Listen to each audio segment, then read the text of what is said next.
Hey guys, Thunderset here, returning back to Elemental Sabers, but this time I'm using a new boss monster and I'm not worrying about the field spell as much as I was. So, what was I doing before? I was running Elemental Lords because they're searchable by this card, and they're, pretty easy to summon with this deck. They have other effects, but this other card I like to play with often, Elemental Grace Doriado, or Doriado, or however you say that name.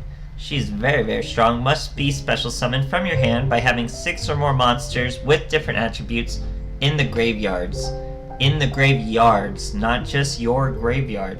So, the more attributes your enemy gets, the easier it is for this deck to summon it. So imagine that. You're fighting a Neos, they dump a Neos and a Bacon Saber.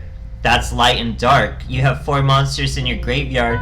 Change them to whatever attribute you need because they're Elemental Saber monsters. They can just change their attribute in the graveyard to anything they want. So you just react to what your opponent has in the graveyard, and she's so easy to summon, guys. So they already have 2 for you. You only need 4 in your graveyard. That's why we're running 2 of this boy. He can dump 2 of your Elemental Saber monsters at once. And then if you were to tribute him off with, say, this trap, that's already 3 in your graveyard, guys. Your enemy has 2 or 3 in their graveyard. You already have Elemental Doriado. So why do we even want this girl? She gains attack equal to the number of different attributes in the graveyards times 500, guys. So in the graveyards, it's not just your graveyard.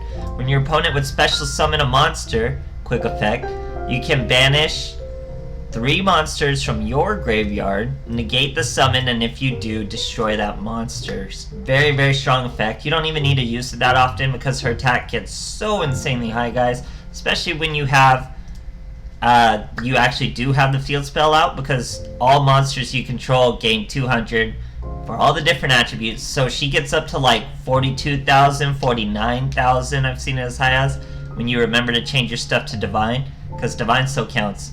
So it's absolutely insane, guys. Then of course we're using Econ.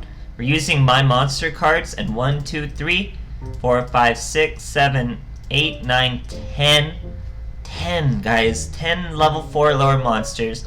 Our field spell lets us search a monster if that's all we have in our hand. So almost 13 level 4 monsters. That lets us run 3 of our girl with no regrets, full confidence. We're not gonna brick. We're always gonna have a monster. We're just gonna have tons of monsters with my monster cards, guys. And what that enables us to do is to get by and stall for a while filling our graveyard, while waiting for our field spell. So we're not as reliant on the field spell. We don't need to use things like Demise on the land. Makes the deck a little more streamlined, makes it a little faster. I really like this boss monster instead of the Elemental Lords. She just gets way too big. Even her defense is that big. It's crazy, guys. And of course, Econs win games. Still the strongest spell card around. Deserves to be on the ban list. But yeah, guys, it's definitely worth the revisit. The first time I did it, I didn't have a lot of time to really sink my teeth into it. There's so much content flying out. But now I got a little time to play it more. I'm really into the archetype. It's very cool stuff. So I hope you guys enjoy the replays, and thanks. Okay, fighting Loomis and Umbra. Very, very, very meta character. Light and Dark is such an insanely strong skill. I hope they do similar skills like Light and Dark, but for other elements. That would be awesome. So here we're starting with Doriado. A trap and a field spell and a monster. Perfectly balanced hand. Look at that. We got 2. She doesn't consume resources when she's summoned, guys. So you can just summon 2 right out. It's great. Here, we're fighting an Alistair. That's particularly good because it has a varied, what's it called? Attributes. So it'll be easier to summon her. Here we flip his Silent Waifu face down. Now we swing into her. That's gonna bring out a bigger Silent Magician. Now we're gonna dump another monster. Throw our Earth Girl. Now we're gonna train. Get the Dark Boy, get our Fire Boy. Now we can use the Fire Boy's effect. Throw some monsters to the grave. Switch him out. Bring out a Mulhu. Now we have more than enough for a Doriados. Bring out 2 Doriados, guys, just like a normal summon. Look at this field. That is terrifying. We're at his waifu. Hit him for 4-2. We could have gone up to 4-9 had I just switched one of my monsters to Divine. One of the ones that were overlapping, like one of his dark or light monsters. And you just bring both of them out, guys. That's why we run 3. It's absolutely crazy. Okay, here we are fighting Yami Yugi. Going second. My monster cards, let them know. We're starting off with our Doriado. Fighting the magic girls, them fruity magic girls. Just nothing but monsters in our hands, guys. Look at us go. Throw away our Mahu. Or throw away Makani for Mahu. When you target her, she flips her position and summons a spellcaster from the deck. Summoned a chocolate girl, we just swung into her. Summons another chocolate girl. We're gonna throw away another monster, flip her face down. So now she's got what? 2 water? So pretty much just 1 attribute in the graveyard for us. We have 2 of our own. Get another monster, guys. So we're gonna throw that chocolate girl into the graveyard, not swing at the berry. He normal summons Dragon Magic Keeper. Dragon Magic. Searches Magicalized Fusion. For a Poly. We're gonna just swing over the Magical Keeper. We have Elemental Training. So now he has 2, we have 2. We're pretty close. He's in a Magic Veil. Brings out a Dark Magician of Chaos. We're gonna throw away Malo. Now we're gonna swing at the Berry Girl. Switches her to attack, that's why I swung. Now we're gonna hit her in the chin. Now he has 3 in there. 3 and 3 should be 6. We'll have enough to summon our girl next turn for sure. We swing at the Lemon Girl, which is another light. So now we're gonna have like way more than enough for our Doriados once our turn is next. Here we're gonna special summon another Mulhu from our grave. He has an Invoker. Uses Invocation.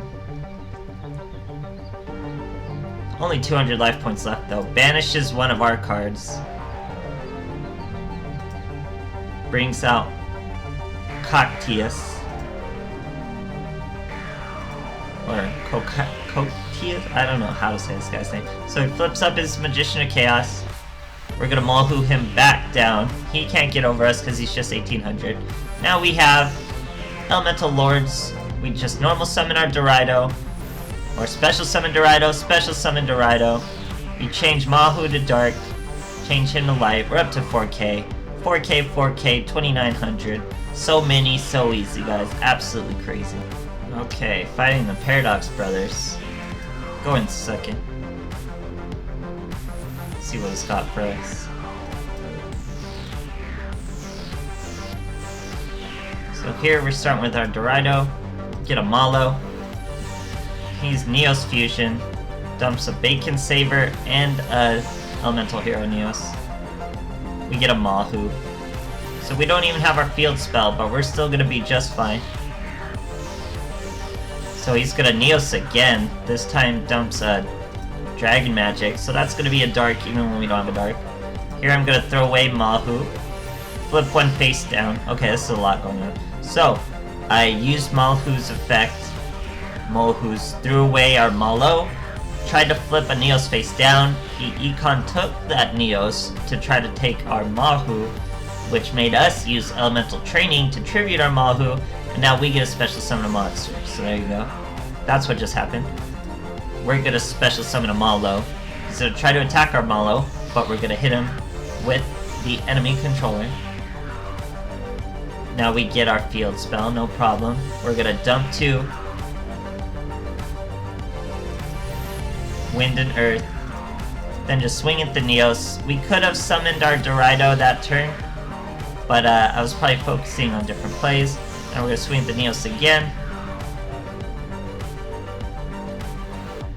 And then he just scoops. So like I said, we could have got our Doriado out because our enemy had 2 in the graveyard and 2, we had 4 in our graveyard. So as long as you match, he had light and dark, we would have just had to switch our stuff up. Would have been super easy, guys. Great set.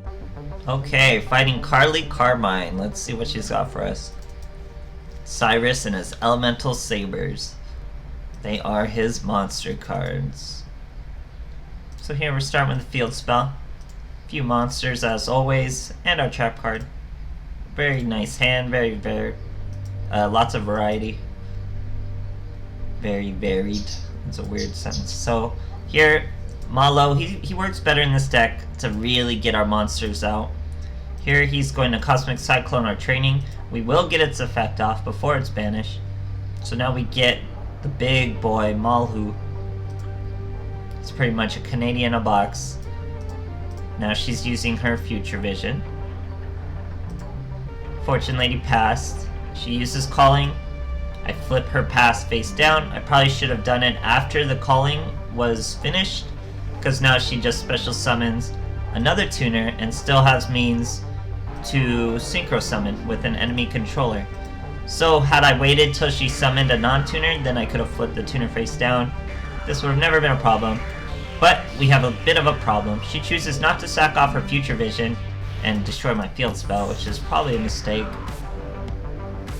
Here we use our field spell to search a monster, get Malhu out. We have no time to mess around. So we flip him to defense, swing over. Remember, the search negates your next battle phase, not your current battle phase, so you're able to swing right after the search. It's very strong. Here he's using Calling again, and then just scoops. Once he realizes we're 2900, there's nothing he can really do. He probably didn't have a monster or the synchros to work, guys. Great stuff. Okay, here we are fighting Zane. So I've dug through about 150 slots of a main box to get my third Cyber Dragon. It's still not happening, guys. Absolutely crazy. Blowing all my gems. But anyway, here we go. My monster cards. Starting with plenty of monsters in our hand. We don't even have our field spell. He sets... Oh, we top deck our field spell this play though. So set our training. Normal summon our Molhu. Now he's probably trying to take some damage for Cyber Style. So that's pretty good. It's only 1000 damage as far as he's concerned, and it was for Cyber Style. So he special summons his Cyber Dragon. We're gonna flip him face down, throw away one little girl from our deck. There's a Doriado, so the count starts. We use our Flame Boy Malo. He dumps 1 and 2 monsters. So now we're at 3. And he has 1 in his Graveyard Light, so all we gotta do is switch our stuff. Oh, but it's back. Oh, but it's down. So he lost 2,000 life points to do that, so he's got a fat Cyber Style coming. But we're gonna finish him off with our Elemental Training, bring out our boy that negates spells, hit for 1,000. Nice and easy stuff, guys. So it was really fun revisiting this deck. I like Doriado better than the Elemental Lords by a lot. She's so strong. It's just not that hard to bring her out with this deck, guys. There's really no other deck she belongs in other than this. Like, this deck is made for her. So it's real fun to use her. She gets huge. My monster cards just makes this deck so consistent, guys. Absolutely love it. Try the archetype out if you're dying to, and have fun, guys. Thanks for watching.